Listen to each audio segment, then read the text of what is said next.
নিশীথে রবীন্দ্রনাথ ঠাকুর। Doctor, doctor জ্বালাতন করিল এই অর্ধেক রাত্রে। চোখ মেলিয়া দেখি আমাদের জমিদার দক্ষিণাচরণ বাবু। ধরফর করিয়া উঠিয়া পিঠ ভাঙা চৌকিটা টানিয়া আনিয়া তাহাকে বসিতে দিলাম এবং উদ্বিগ্নভাবে তাহার মুখের দিকে চাহিলাম। ঘড়িতে দেখি তখন রাত্রি 2:30। দক্ষিণাচরণবাবু বিবর্ণ মুখে বিস্ফারিত নেত্রে কহিলেন, আজ রাত্রে আবার সেইরূপ উপদ্রব আরম্ভ হইয়াছে। তোমার ঔষধ কোনো কাজে লাগিল না। আমি কিঞ্চিৎ সসংকোচে বলিলাম, আপনি বোধ করি মদের মাত্রা আবার বাড়াইয়াছেন। দক্ষিণাচরণবাবু অত্যন্ত বিরক্ত হইয়া কহিলেন, ওটা তোমার ভারী ভ্রম, মদ নহে। আদ্যপান্ত বিবরণ না শুনিলে তুমি আসল কারণটা অনুমান করিতে পারিবে না। কুলুঙ্গির মধ্যে ক্ষুদ্র টিনের ডিবায় ম্লানভাবে কেরোসিন জ্বলিতেছিল। আমি তাহা উস্কাইয়া দিলাম। একটুখানি আলো জাগিয়া উঠিল এবং অনেকখানি ধোঁয়া বাহির হইতে লাগিল। কোঁচাখানা গায়ের উপর টানিয়া একখানা খবরের কাগজ পাতা প্যাক বাক্সের উপর বসিলাম। দক্ষিণাচরণবাবু বলিতে লাগিলেন, আমার প্রথম পক্ষে স্ত্রীর মতো এমন গৃহিণী অতি দুর্লভ ছিল, কিন্তু আমার তখন বয়স বেশি ছিল না। সহজেই রসাধিক্য ছিল। তাহার উপর আবার কাব্যশাস্ত্রটা ভালো করিয়া অধ্যয়ন করিয়াছিলাম। তাই অবিমিশ্র গৃহিণীপনায় মন উঠিত না। কালিদাসের সেই শ্লোকটা প্রায় মনে উদয় হইত, গৃহিণী সচিব সখী মিথ, প্রিয় শিষ্যা ললিতে কলা বিধৌ। কিন্তু আমার গৃহিণীর কাছে ললিত কলাবিধির কোনো উপদেশ খাটিত না এবং সখীভাবে প্রণয় সম্ভাষণ করিতে গেলে তিনি হাসিয়া উড়াইয়া দিতেন। গঙ্গাস্রোতে যেমন ইন্দ্রের ঐরাবত নাকাল হইয়াছিল, তেমনি তাহার হাসির মুখে বড় বড় কাব্যের টুকরা এবং ভালো ভালো আদরের সম্ভাষণ মুহূর্তের মধ্যে অপদস্থ হইয়া ভাসিয়া যাইত। তাহার হাসিবার আশ্চর্য ক্ষমতা ছিল। তাহার পর আজ বছর 4 হইল আমাকে সাংঘাতিক রোগে ধরিল। ওষ্ঠব্রণ হইয়া জ্বর বিকার হইয়া মরিবার দাখিল হইলাম। বাঁচিবার আশা ছিল না। একদিন এমন হইল যে ডাক্তারে জবাব দিয়া গেল। এমন সময় আমার এক আত্মীয় কোথা হইতে এক ব্রহ্মচারী আনিয়া উপস্থিত করিল। সে গব্যঘৃতের সহিত একটা শিকড় বাটিয়া আমাকে খাওয়াইয়া দিল। ঔষধের গুণেই হউক বা অদৃষ্টক্রমেই হউক, সে যাত্রায় বাঁচিয়া গেলাম। রোগের সময় আমার স্ত্রী অহর্নিশি এক মুহূর্তের জন্য বিশ্রাম করেন নাই।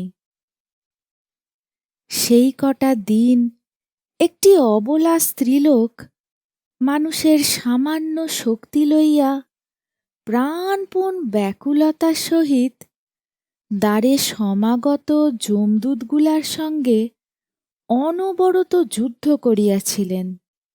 তাহার সমস্ত প্রেম, সমস্ত হৃদয়, সমস্ত যত্ন দিয়া আমার এই অযোগ্য প্রাণটাকে যেন বক্ষের শিশুর মতো দুই হস্তে ঝাঁপিয়া ঢাকিয়া রাখিয়াছিলেন। আহার ছিল না, নিদ্রা ছিল না, জগতের আর কোনো কিছুর প্রতি দৃষ্টিই ছিল না। যম তখন পরাহত ব্যাঘ্রের ন্যায় আমাকে তাহার কবল হইতে ফেলিয়া দিয়া চলিয়া গেলেন। কিন্তু যাইবার সময় আমার স্ত্রীকে একটা প্রবল থাবা মারিয়া গেলেন। আমার স্ত্রী তখন গর্ভবতী ছিলেন। অনতিকাল পরে এক মৃত সন্তান প্রসব করিলেন। তাহার পর হইতেই তাহার নানা প্রকার জটিল ব্যামোর সূত্রপাত হইল। তখন আমি তাহার সেবা আরম্ভ করিয়া দিলাম। তাহাতে তিনি বিব্রত হইয়া উঠিলেন, বলিতে লাগিলেন, আহ, করো কি? লোকে বলিবে কি? অমন করিয়া দিন রাত্রি তুমি আমার ঘরে যাতায়াত করিও না। যেন নিজে পাখা খাইতেছি এইরূপ ভান করিয়া রাত্রে যদি তাহাকে তাহার জ্বরের সময় পাখা করিতে যাইতাম, তো ভারী একটা কাড়াকাড়ি ব্যাপার পড়িয়া যাইত। কোনোদিন যদি তাহার শুশ্রূষা উপলক্ষে আমার আহারের নিয়মিত সময় 10 মিনিট উত্তীর্ণ হইয়া যাইত, তবে সেও নানা প্রকার অনুনয়, অনুরোধ, অনুযোগের কারণ হইয়া দাঁড়াইত। স্বল্পমাত্র সেবা করিতে গেলে হিতে বিপরীত হইয়া উঠিত। তিনি বলিতেন, পুরুষ মানুষের অতটা বাড়াবাড়ি ভালো নয়। আমাদের সেই বরানগরের বাড়িটি বোধ করি তুমি দেখিয়াছ। বাড়ির সামনেই বাগান, এবং বাগানের সম্মুখেই গঙ্গা বহিতেছে। আমাদের শোবার ঘরের নিচেই দক্ষিণের দিকে খানিকটা জমি মেহেদির বেড়া দিয়া ঘিরিয়া আমার স্ত্রী নিজের মনের মতো এক টুকরা বাগান বানাইয়াছিলেন। সমস্ত বাগানটির মধ্যে সেই খণ্ডটি অত্যন্ত সাদাসিধা এবং নিতান্ত দিশি, অর্থাৎ তাহার মধ্যে গন্ধের অপেক্ষা বর্ণের বাহার, ফুলের অপেক্ষা পাতার বৈচিত্র্য ছিল না, এবং টবের মধ্যে অকিঞ্চিৎকর উদ্ভিজ্জের পার্শ্বে কাঠি অবলম্বন করিয়া কাগজে নির্মিত লাটিন নামের জয়ধ্বজা উড়িত না। বেল, জুঁই, গোলাপ, গন্ধরাজ, করবী এবং রজনীগন্ধারী প্রাদুর্ভাব কিছু বেশি। প্রকাণ্ড একটা বকুল গাছের তলা সাদা মার্বেল পাথর দিয়া বাঁধানো ছিল। সুস্থ অবস্থায় তিনি নিজে দাঁড়াইয়া 2 বেলা তাহা ধুইয়া সাফ করাইয়া রাখিতেন। গ্রীষ্মকালে কাজের অবকাশে সন্ধ্যার সময় সেই তাহার বসিবার স্থান ছিল। সেখান হইতে গঙ্গা দেখা যাইত, কিন্তু গঙ্গা হইতে কুঠির পানসির বাবুরা তাহাকে দেখিতে পাইত না। অনেক দিন শয্যাগত থাকিয়া একদিন চৈত্রের শুক্লপক্ষ সন্ধ্যায় তিনি কহিলেন, ঘরে বদ্ধ থাকিয়া আমার প্রাণ কেমন করিতেছে। আজ একবার আমার সেই বাগানে গিয়া বসিব। আমি তাহাকে বহু যত্নে ধরিয়া ধীরে ধীরে সেই বকুলতলের প্রস্তর বেদিকায় লইয়া গিয়া শয়ন করাইয়া দিলাম। আমারই জানুর উপরে তাহার মাথাটি তুলিয়া রাখিতে পারিতাম, কিন্তু জানি সেটাকে তিনি অদ্ভুত আচরণ বলিয়া গণ্য করিবেন। তাই একটি বালিশ আনিয়া তাহার মাথার তলায় রাখিলাম। দুটি একটি করিয়া প্রস্ফুট বকুল ফুল ঝরিতে লাগিল এবং শাখান্তরাল হইতে ছায়াঙ্কিত জ্যোৎস্না তাহার শীর্ণ মুখের উপর আসিয়া পড়িল। চারিদিক শান্ত নিস্তব্ধ।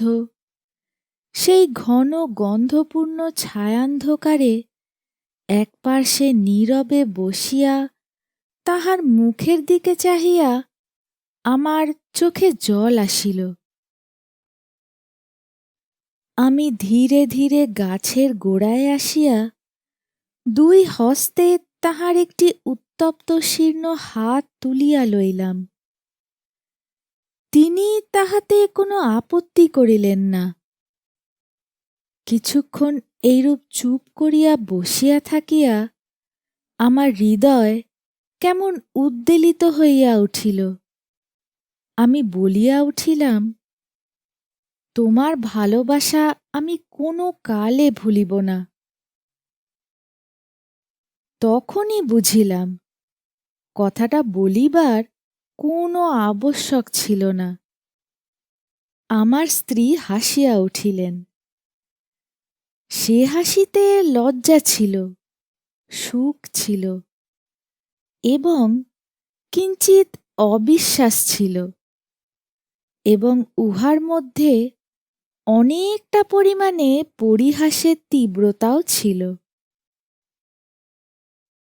প্রতিবাদ স্বরূপে একটি কথা মাত্র না বলিয়া কেবল তাহার সেই হাসির দ্বারা জানাইলেন, ক্ষণকালে ভুলিবে না, ইহা কখনো সম্ভব নহে, এবং আমি তাহা প্রত্যাশাও করি না। ওই সুমিষ্ট সুতীক্ষ্ণ হাসির ভয়েই আমি কখনো আমার স্ত্রীর সঙ্গে রীতিমতো প্রেমালাপ করিতে সাহস করি নাই। অসাক্ষাতে যে সকল কথা মনে উদয় হইত, তাহার সম্মুখে গেলেই সেগুলাকে নিতান্ত বাজে কথা বলিয়া বোধ হইত। ছাপার অক্ষরে যেসব কথা পড়িলে দুই চক্ষু বাহিয়া দর দর ধারায় জল পড়িতে থাকে, সেইগুলা মুখে বলিতে গেলে কেন যে হাস্যের উদ্রেক করে, এ পর্যন্ত বুঝিতে পারিলাম না।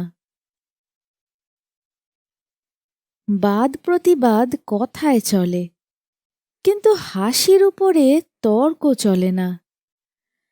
কাজেই চুপ করিয়া যাইতে হইল। জ্যোৎস্না উজ্জ্বলতর হইয়া উঠিল। একটা কোকিল ক্রমাগতই কুহু কুহু ডাকিয়া অস্থির হইয়া গেল। আমি বসিয়া বসিয়া ভাবিতে লাগিলাম, এমন জ্যোৎস্না রাত্রেও কি পিক বধূ বধির হইয়া আছে? বহু চিকিৎসায় আমার স্ত্রীর রোগ উপশমের কোনো লক্ষণ দেখা গেল না। ডাক্তার বলিল, একবার বায়ু পরিবর্তন করিয়া দেখিলে ভালো হয়। আমি স্ত্রীকে লইয়া এলাহাবাদে গেলাম। এইখানে দক্ষিণাবাবু হঠাৎ থমকিয়া চুপ করিলেন। সন্দিগ্ধভাবে আমার মুখের দিকে চাহিলেন। তাহার পর দুই হাতের মধ্যে মাথা রাখিয়া ভাবিতে লাগিলেন। আমিও চুপ করিয়া রহিলাম। কুলুঙ্গিতে কেরোসিন মিটমিট করিয়া জ্বলিতে লাগিল এবং নিস্তব্ধ ঘরে মশার ভন ভন শব্দ সুস্পষ্ট হইয়া উঠিল। হঠাৎ মৌন ভঙ্গ করিয়া দক্ষিণাবাবু বলিতে আরম্ভ করিলেন। সেখানে হারান ডাক্তার আমার স্ত্রীকে চিকিৎসা করিতে লাগিলেন। অবশেষে অনেক কাল একভাবে কাটাইয়া ডাক্তারও বলিলেন, আমিও বুঝিলাম এবং আমার স্ত্রীও বুঝিলেন যে তাহার ব্যামো সারিবার নহে, তাহাকে চিররুগ্ন হইয়াই কাটাইতে হইবে। তখন একদিন আমার স্ত্রী আমাকে বলিলেন, যখন ব্যামো সারিবে না এবং শীঘ্র আমার মরিবার আশাও নাই, তখন আর কতদিন এই জীবন মৃতকে লইয়া কাটাইবে? তুমি আর একটা বিবাহ করো। এটা যেন কেবল একটা সুযুক্তি এবং সৎ বিবেচনার কথা। ইহার মধ্যে যে ভারী একটা মহত্ব, বীরত্ব বা অসামান্য কিছু আছে, এমন ভাব তাহার লেশমাত্র ছিল না। এইবার আমার হাসিবার পালা ছিল, কিন্তু আমার কি তেমন করিয়া হাসিবার ক্ষমতা আছে? আমি উপন্যাসের প্রধান নায়কের ন্যায় গম্ভীর সৌমুচ্চভাবে বলিতে লাগিলাম, যতদিন এই দেহে জীবন আছে। তিনি বাধা দিয়া কহিলেন, নাও নাও, আর বলিতে হইবে না, তোমার কথা শুনিয়া আমি আর বাঁচি না। আমি পরাজয় স্বীকার না করিয়া বলিলাম, এ জীবনে আর কাহাকেও ভালোবাসিতে পারিব না। শুনিয়া আমার স্ত্রী ভারী হাসিয়া উঠিলেন। তখন আমাকে ক্ষান্ত হইতে হইল। জানি না তখন নিজের কাছেও কখনো স্পষ্ট স্বীকার করিয়াছি কিনা, কিন্তু এখন বুঝিতে পারিতেছি, এই আরোগ্য আশাহীন সেবা কার্যে আমি মনে মনে পরিশ্রান্ত হইয়া গিয়াছিলাম। এ কার্যে যে ভঙ্গ দিব এমন কল্পনাও আমার মনে ছিল না, অথচ চিরজীবন এই চিররুগ্নকে লইয়া যাপন করিতে হইবে, এ কল্পনাও আমার নিকট পীড়াজনক হইয়াছিল। হায়, প্রথম যৌবনকালে যখন সম্মুখে তাকাইয়াছিলাম, তখন প্রেমের কুহকে, সুখের আশ্বাসে, সৌন্দর্যের মরীচিকায় সমস্ত ভবিষ্যৎ জীবন প্রফুল্ল দেখাইতেছিল। আজ হইতে শেষ পর্যন্ত কেবলই আশাহীন সুদীর্ঘ সতৃষ্ণ মরুভূমি। আমার সেবার মধ্যে সেই আন্তরিক শ্রান্তি নিশ্চয়ই তিনি দেখিতে পাইয়াছিলেন। তখন জানিতাম না, কিন্তু এখন সন্দেহমাত্র নাই যে তিনি আমাকে যুক্তাক্ষরহীন প্রথম ভাগ শিশু শিক্ষার মতো অতি সহজে বুঝিতেন। সেই জন্য যখন উপন্যাসের নায়ক সাজিয়া গম্ভীরভাবে তাহার নিকট কবিত্ব ফলাইতে যাইতাম, তিনি এমন সুগভীর স্নেহ অথচ অনিবার্য কৌতুকের সহিত হাসিয়া উঠিতেন। আমার নিজের অগোচর অন্তরের কথাও অন্তর্যামীর ন্যায় তিনি সমস্তই জানিতেন। এ কথা মনে করিলে আজও লজ্জায় মরিয়া যাইতে ইচ্ছা করে। হারান ডাক্তার আমাদের স্বজাতীয়। তাহার বাড়িতে আমার প্রায়ই নিমন্ত্রণ থাকিত, কিছুদিন যাতায়াতের পর ডাক্তার তাহার মেয়েটির সঙ্গে আমার পরিচয় করাইয়া দিলেন।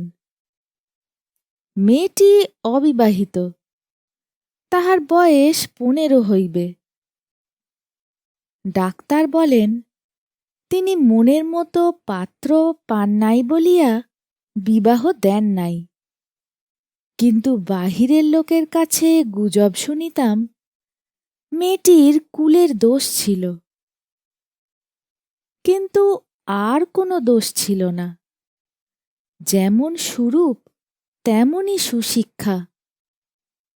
সেই জন্য মাঝে মাঝে একদিন তাহার সহিত নানা কথার আলোচনা করিতে করিতে আমার বাড়ি ফিরিতে রাত হইত।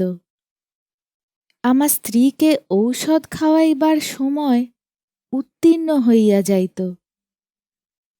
তিনি জানিতেন আমি হারান ডাক্তারের বাড়ি গিয়াছি, কিন্তু বিলম্বের কারণ একদিনও আমাকে জিজ্ঞাসাও করেন নাই।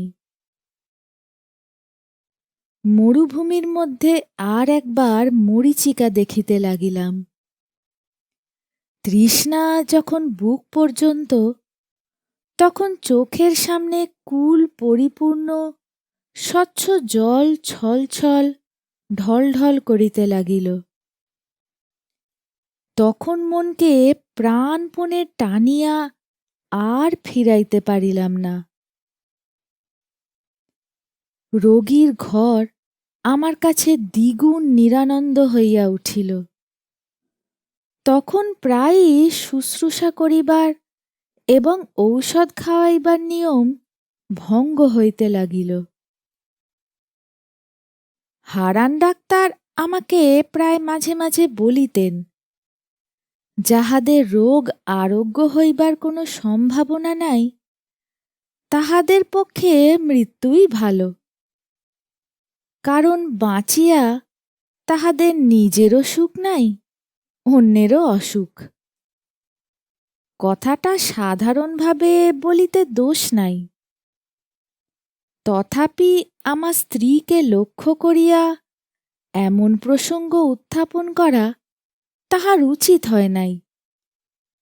কিন্তু মানুষের জীবন মৃত্যু সম্বন্ধে ডাক্তারের মন এমন অসাড় যে তাহারা ঠিক আমাদের মনের অবস্থা বুঝিতে পারে না।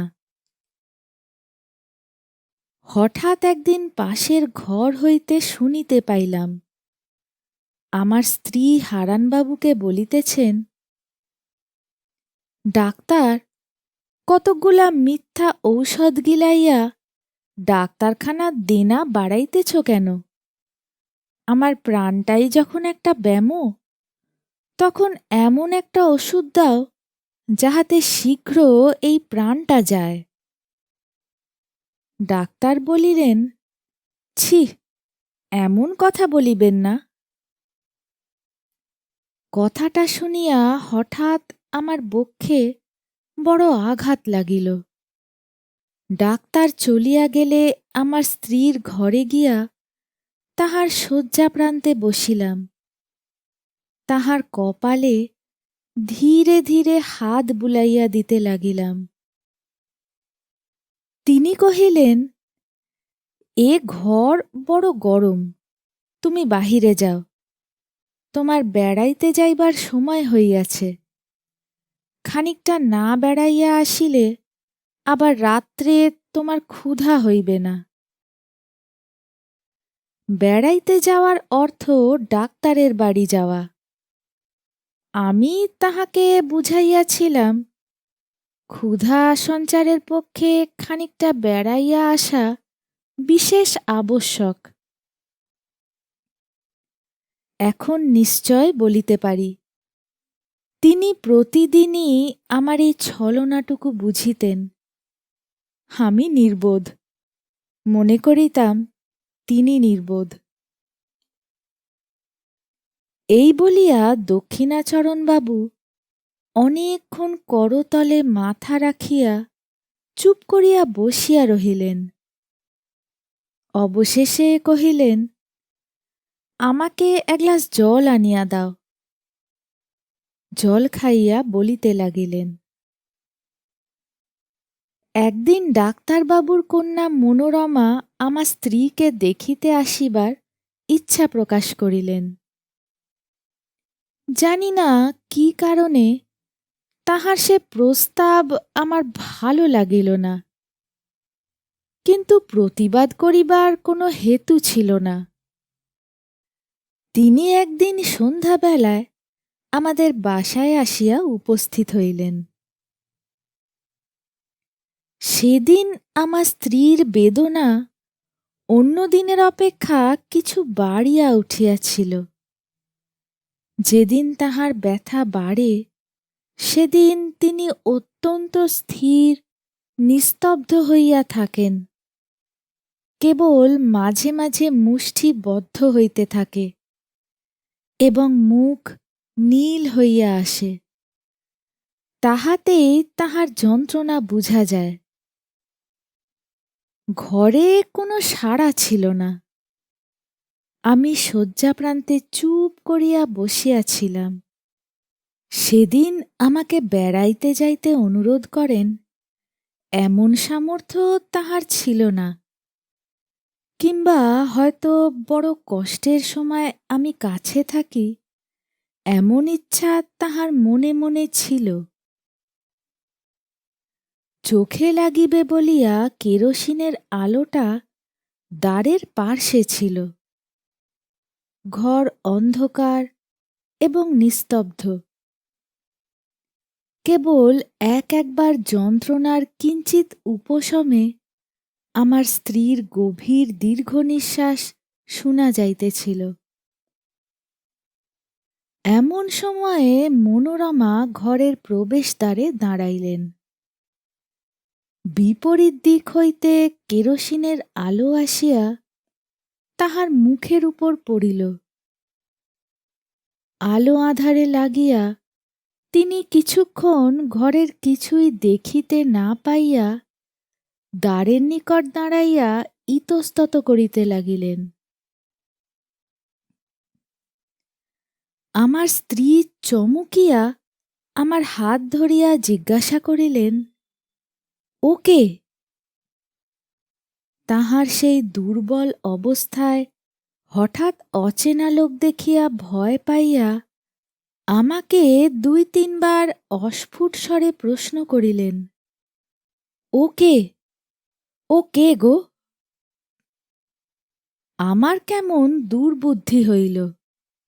প্রথমেই বলিয়া ফেলিলাম, আমি চিনি না। বলিবা মাত্রই কে যেন আমাকে কশাঘাত করিল। পরের মুহূর্তেই বলিলাম, ও আমাদের ডাক্তারবাবুর কন্যা।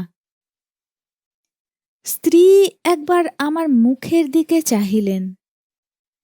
আমি তাহার মুখের দিকে চাহিতে পারিলাম না। পরক্ষণেই তিনি ক্ষীণ স্বরে অভ্যাগতকে বলিলেন, আপনি আসুন। আমাকে বলিলেন, আলোটা ধরো। মনোরমা ঘরে আসিয়া বসিলেন। তাহার সহিত রোগিণীর অল্প স্বল্প আলাপ চলিতে লাগিল। এমন সময় ডাক্তারবাবু আসিয়া উপস্থিত হইলেন। তিনি তাহার ডাক্তারখানা হইতে ২ শিশি ওষুধ সঙ্গে আনিয়াছিলেন। সেই ২টি শিশি বাহির করিয়া আমার স্ত্রীকে বলিলেন, এই নীল শিশিটা মালিশ করিবার, আর এইটি খাইবার। দেখিবেন ২টাতে মিলাইবেন না, এ ওষুধটা ভারী বিষ। আমাকেও একবার সতর্ক করিয়া দিয়া ঔষধ ২টি শয্যা পার্শ্ববর্তী টেবিলে রাখিয়া দিলেন। বিদায় লইবার সময় ডাক্তার তাহার কন্যাকে ডাকিলেন। মনোরমা কহিলেন, বাবা, আমি থাকি না কেন? সঙ্গে স্ত্রীলোক কেহ নাই, ইহাকে সেবা করিবে কে? আমার স্ত্রী ব্যস্ত হইয়া উঠিলেন, বলিলেন, না না, আপনি কষ্ট করিবেন না, পুরানো ঝি আছে, সে আমাকে মায়ের মতো যত্ন করে। ডাক্তার হাসিয়া বলিলেন, উনি মা লক্ষ্মী, চিরকাল পরের সেবা করিয়া আসিয়াছেন, অন্যের সেবা সহিতে পারেন না। কন্যাকে লইয়া ডাক্তার গমনের উদ্যোগ করিতেছেন, এমন সময় আমার স্ত্রী বলিলেন, ডাক্তারবাবু, ইনি এই বদ্ধ ঘরে অনেকক্ষণ বসিয়া আছেন, ইহাকে একবার বাহিরে বেড়াইয়া লইয়া আসিতে পারেন। ডাক্তারবাবু আমাকে কহিলেন, আসুন না, আপনাকে নদীর ধার হইয়া একবার বেড়াইয়া আনি। আমি ঈষৎ আপত্তি দেখাইয়া অনতিবিলম্বে সম্মত হইলাম।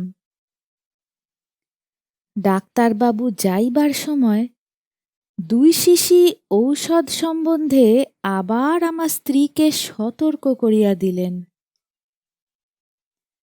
সেদিন ডাক্তারের বাড়িতেই আহার করিলাম। ফিরিয়া আসিতে রাত হইল। আসিয়া দেখি আমার স্ত্রী ছটফট করিতেছেন।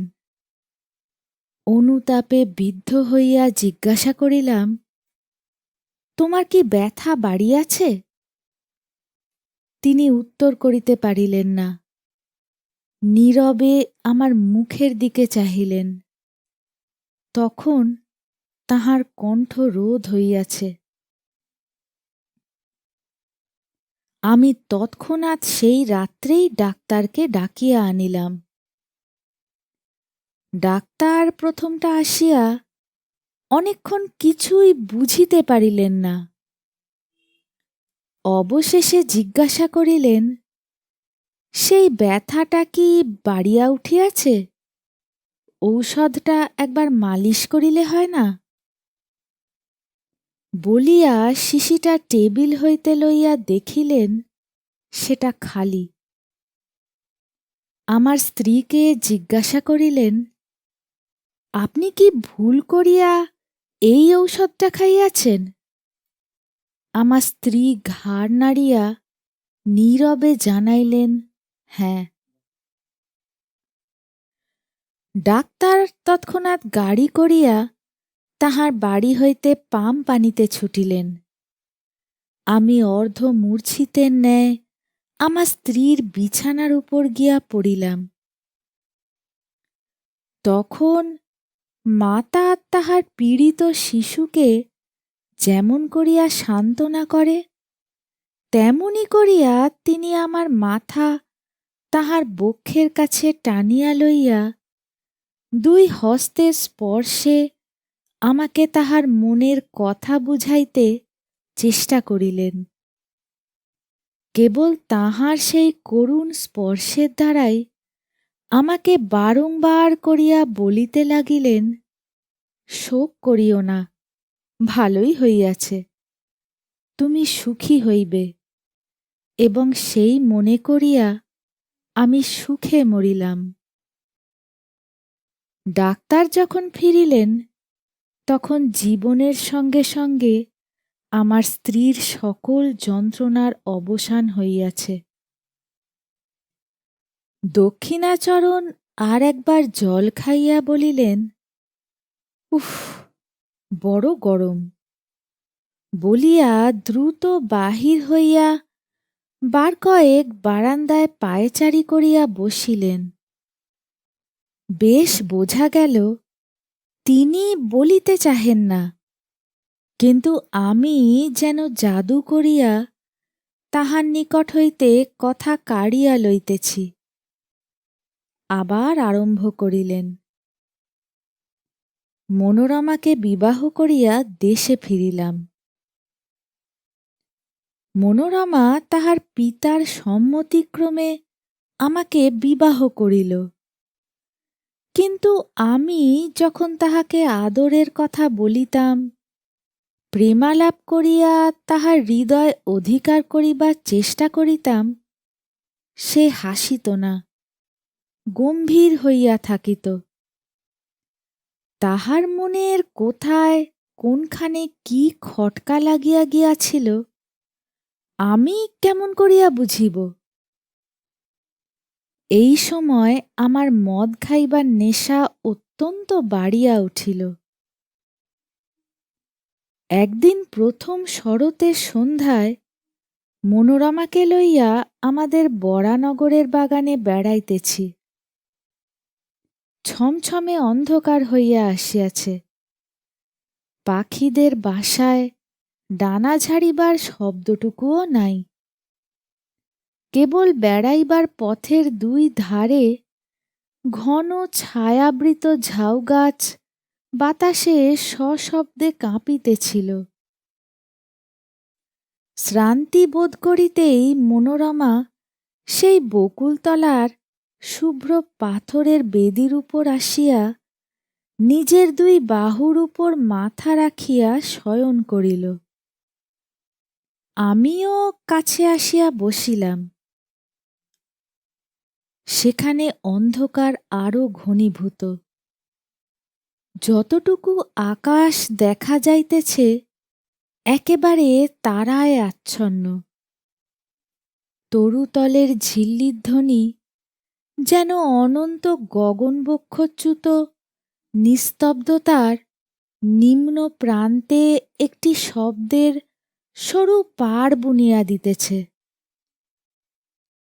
সেদিনও বৈকালে আমি কিছু মদ খাইয়াছিলাম।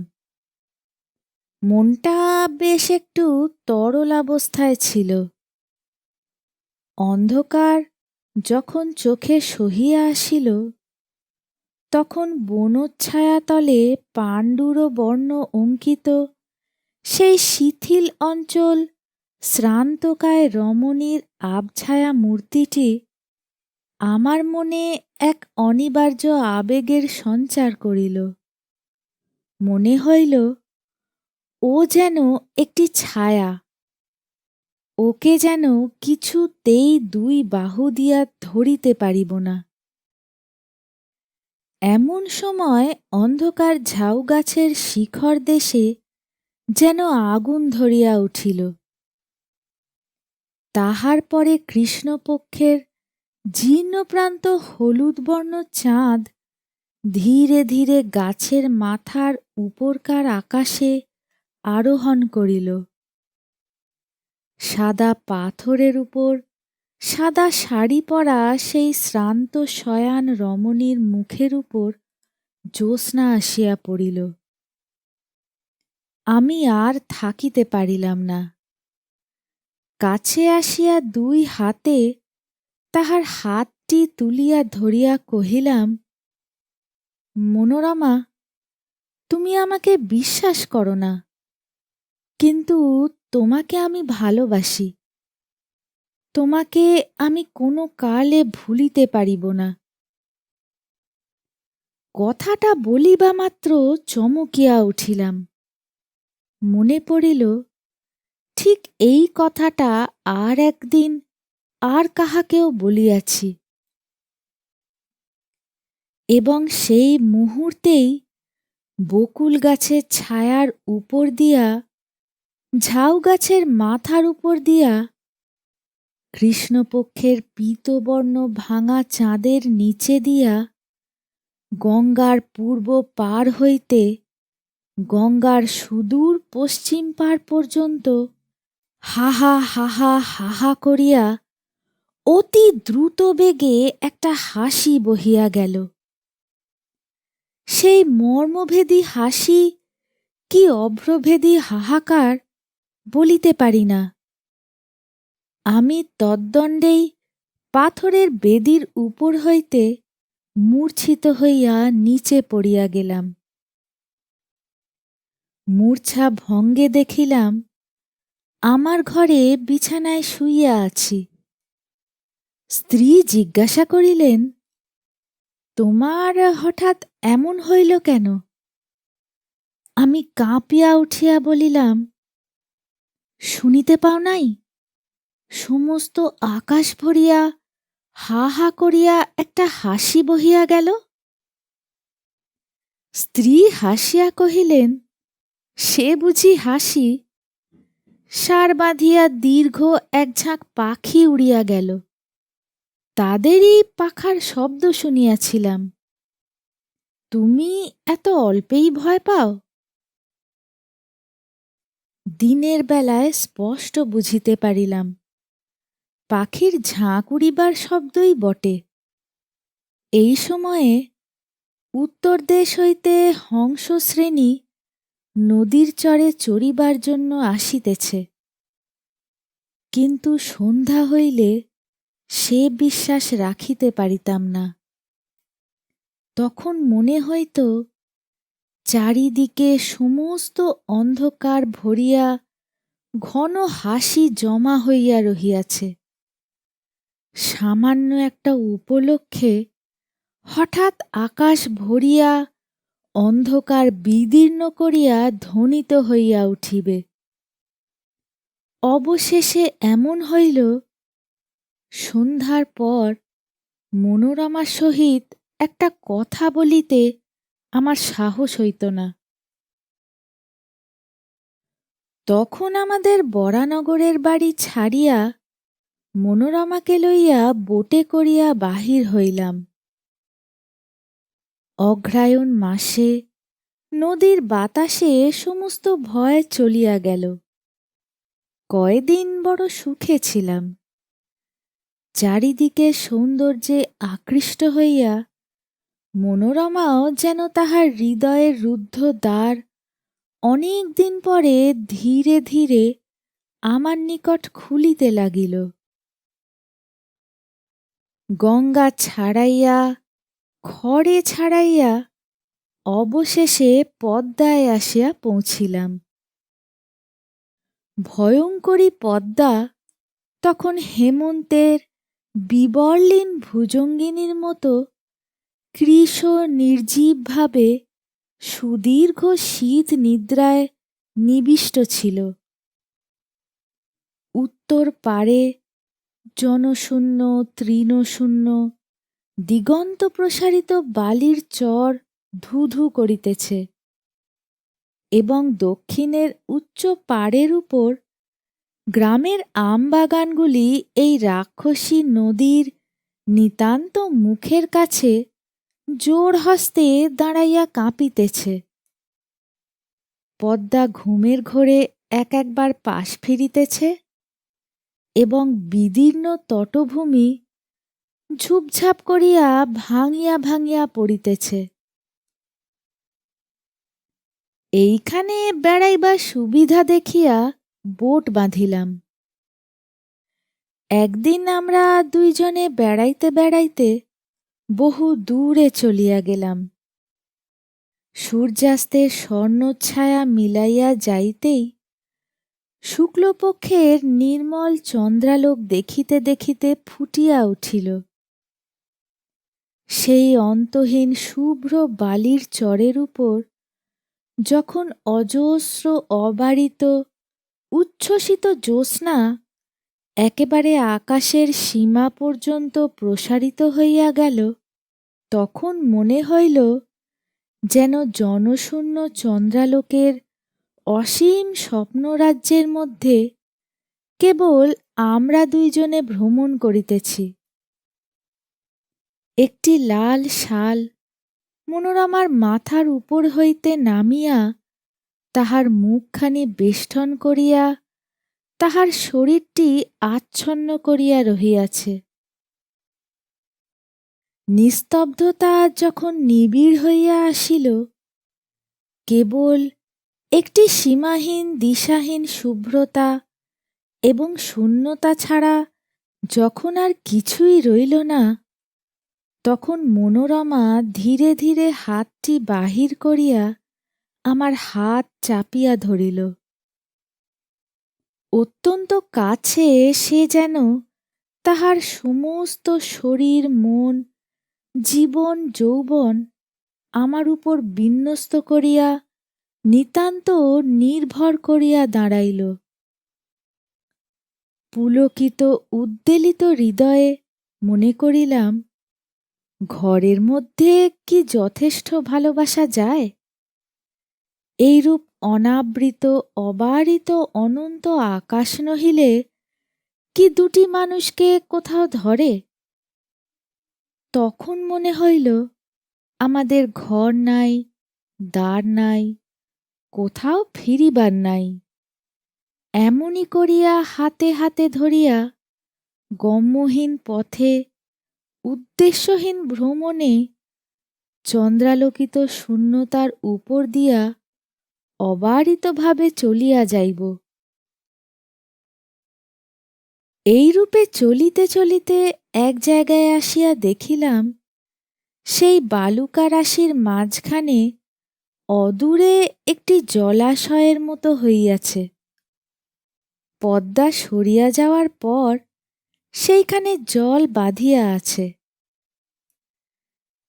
সেই মরু বালুকা বেষ্টিত নিস্তরঙ্গ নিষুপ্ত নিশ্চল জলটুকুর উপরে একটি সুদীর্ঘ জ্যোৎস্নার রেখা মূর্ছিতভাবে পড়িয়া আছে।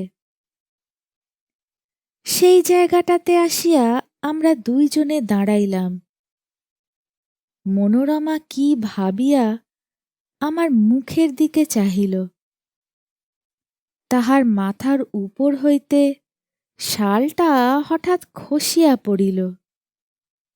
আমি তাহার সেই জ্যোৎস্না বিকশিত মুখখানি তুলিয়া ধরিয়া চুম্বন করিলাম। সেই সময় সেই জনমানবশূন্য নিঃসঙ্গ মরুভূমির মধ্যে গম্ভীর স্বরে কে তিনবার বলিয়া উঠিল, ও কে, ও কে, ও কে? আমি চমকিয়া উঠিলাম, আমার স্ত্রীও কাঁপিয়া উঠিলেন। কিন্তু পরক্ষণেই আমরা দুইজনেই বুঝিলাম, এই শব্দ মানসিক নহে, অমানুষিকও নহে, জলবিহারী জলচর পাখির ডাক। হঠাৎ এত রাত্রে তাহাদের নিরাপদ নিভৃত নিবাসের কাছে লোক সমাগম দেখিয়া উঠিয়াছে। সেই ভয়ের চমক খাইয়া আমরা দুইজনেই তাড়াতাড়ি বোটে ফিরিলাম। রাত্রে বিছানায় আসিয়া শুইলাম। শ্রান্ত শরীরে মনোরমা অবিলম্বে ঘুমাইয়া পড়িল।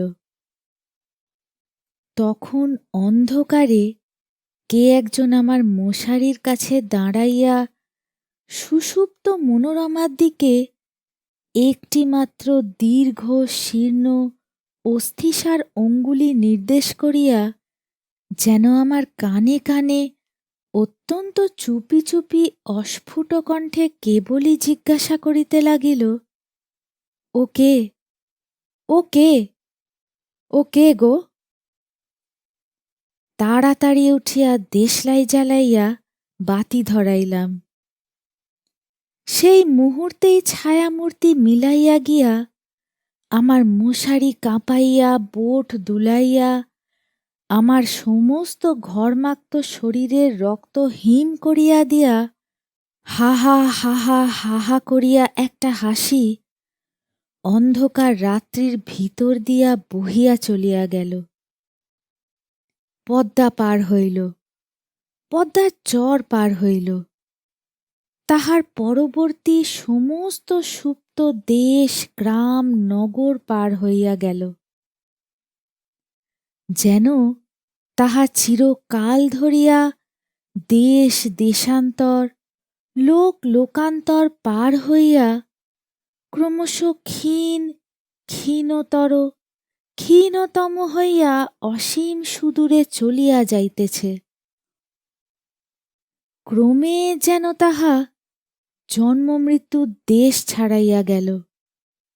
ক্রমে তাহা যেন সূচির অগ্রভাগের ন্যায় ক্ষীণতম হইয়া আসিল। এত ক্ষীণ শব্দ কখনো শুনি নাই, কল্পনা করি নাই। আমার মাথার মধ্যে যেন আকাশ রহিয়াছে, এবং সেই শব্দ যতই দূরে যাইতেছে, কিছুতেই আমার মস্তিষ্কের সীমা ছাড়াইতে পারিতেছে না। অবশেষে যখন একান্ত অসহ্য হইয়া আসিল, তখন ভাবিলাম আলো নিবাইয়া না দিলে ঘুমাইতে পারিব না। যেমন আলো নিবাইয়া শুইলাম, অমনি আমার মশারির পাশে, আমার কানের কাছে অন্ধকারে আবার সেই অবরুদ্ধ স্বর বলিয়া উঠিল, ও কে, ও কে, ও কে গো? আমার বুকের রক্তের ঠিক সমান তালে ক্রমাগতই ধ্বনিত হইতে লাগিল, ও কে, ও কে, ও কে গো, ও কে, ও কে, ও কে গো? সেই গভীর রাত্রে নিস্তব্ধ বোটের মধ্যে আমার গোলাকার ঘড়িটাও সজীব হইয়া উঠিয়া তাহার ঘণ্টার কাঁটা মনোরমার দিকে প্রসারিত করিয়া শেলফের উপর হইতে তালে তালে বলিতে লাগিল, ও কে, ও কে, ও কে গো, ও কে, ও কে, ও কে গো? বলিতে বলিতে দক্ষিণবাবু পাংশুবর্ণ হইয়া আসিলেন। তাহার কণ্ঠস্বর রুদ্ধ হইয়া আসিল। আমি তাহাকে স্পর্শ করিয়া কহিলাম, একটু জল খান। এমন সময় হঠাৎ আমার কেরোসিনের শিখাটা দপদপ করিতে করিতে নিবিয়া গেল। হঠাৎ দেখিতে পাইলাম বাহিরে আলো হইয়াছে। কাক ডাকিয়া উঠিল, দোয়েল শীষ দিতে লাগিল। আমার বাড়ির সম্মুখবর্তী পথে একটা মহিষের গাড়ির ক্যাঁচ ক্যাঁচ শব্দ জাগিয়া উঠিল। তখন দক্ষিণবাবুর মুখের ভাব একেবারে বদল হইয়া গেল। ভয়ের কিছুমাত্র চিহ্ন রহিল না। রাত্রির কুহকে, কাল্পনিক শঙ্কার মত্ততায় আমার কাছে যে এত কথা বলিয়া ফেলিয়াছেন, সেজন্য যেন অত্যন্ত লজ্জিত এবং আমার উপর আন্তরিক ক্রুদ্ধ হইয়া উঠিলেন। শিষ্ট সম্ভাষণ মাত্র না করিয়া আকস্মাৎ উঠিয়া দ্রুত বেগে চলিয়া গেলেন। সেই দিনই অর্ধরাত্রে আবার আমার দ্বারে আসিয়া ঘা পড়িল, ডাক্তার, ডাক্তার,